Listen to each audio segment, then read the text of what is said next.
नमस्कार दोस्तों, कैसे हैं आप लोग। आशा करता हूँ अच्छे ही होंगे।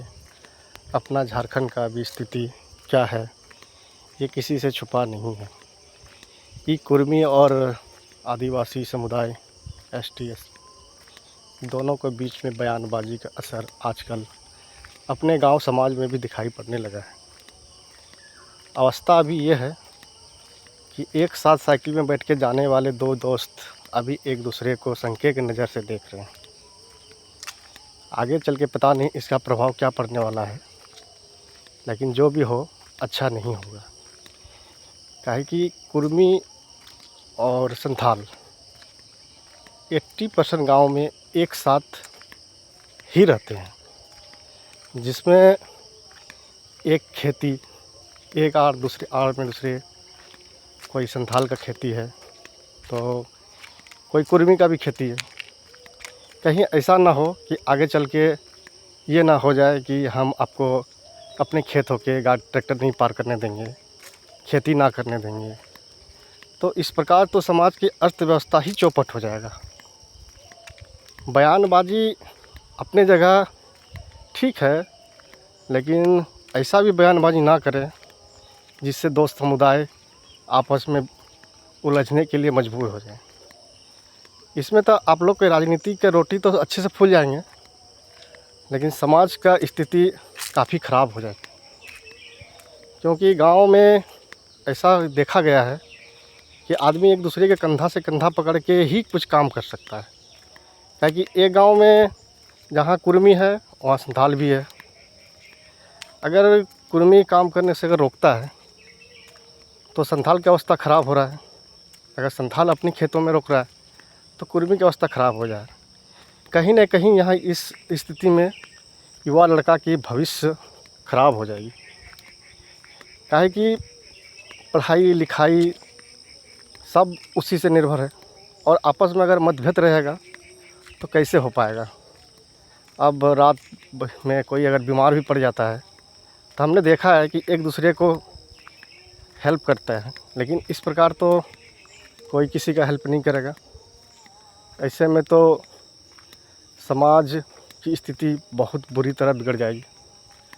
आप लोग का क्या है, आप लोग तो एसी में रह के बयान दे देते हैं, लेकिन बाकी समाज के बारे में सोचिए।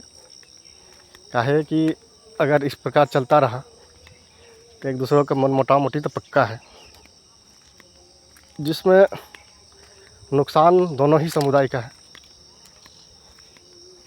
कारण कि हम अगर आप लोग इस तरह की बयानबाजी करते हैं तो पहले सर्वे कर लीजिए कि कितना गांव में कुर्मी और संथाल एक साथ रहते हैं। उसके घर का खर्चा, जितना स्कूल फीस ट्यूशन फीस आप लोग भर दीजिए। फिर झंडा उठा के सब दौड़ेंगे आप लोग के पीछे। काहे कि पढ़ाई लिखाई तो कर ही नहीं पाएंगे इस प्रकार, क्या अवस्था खर्चे नहीं पूर पाएगा। अभी तो विरोध करने में जाने में ही उन लोग का टाइम वेस्ट हो रहा है, दोनों ही समुदाय का। जिस प्रकार लाखों आदमी का एक साथ राशन कार्ड में नाम चढ़ने पे भी किसी का राशन नहीं कटता है, उसी प्रकार अगर कुर्मी समुदाय अगर एसटी में शामिल भी हो जाते हैं तो आरक्षण की कमी नहीं होगी। क्योंकि आज तक रिकॉर्ड है कि किसी का भी राशन कम नहीं आया, क्योंकि लाखों आदमी का नाम एक दिन में राशन कार्ड में चढ़ता है। तो गवर्नमेंट जितना आबादी बढ़ेगा उतना ही आरक्षण बढ़ाएगा। ये गलतफहमी ना बढ़ाएं। रही बात मुखिया विधायक, भाई मुखिया विधायक बनने के लिए आदमी को काम करना ज़रूरी पड़ता है। मुखिया अगर कोई गांव में खड़ा हो जाते हैं तो क्या आदमी उसको वोट देते हैं? नहीं, आदमी उन्हीं को वोट देते हैं जो योग्य होता है। बिना योग्यता का कोई भी समुदाय का आदमी मुखिया में खड़ा हो जाने से वो नहीं जीतेगा। चाहे वो विधायक हो चाहे सांसद हो, उसको जीतने के लिए अपना छवि बढ़िया बनाना पड़ता है। आपके और हमरे बोलने से कोई भी नहीं जीत पाएगा। रिजर्व भी सीट में जहाँ क्या एक ही संतान खड़ा रहता है? नहीं, पाँच में क्या पाँचों जीतता है? नहीं, एक ही जीतता है। जो योग्य हो, जो काम के प्रति इच्छुक हो, जो समाज के प्रति अच्छा सोच रखता है, वही जीत पाता है। बाकी आदमी नहीं जीतता है।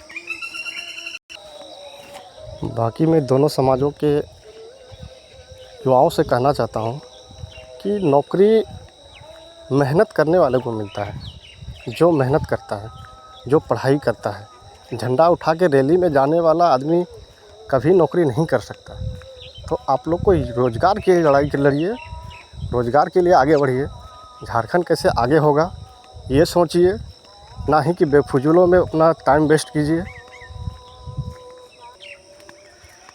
अगर हमारी बातों पे किसी समुदाय को बुरा लगे तो मैं दिल से माफ़ी मांगता हूँ। धन्यवाद।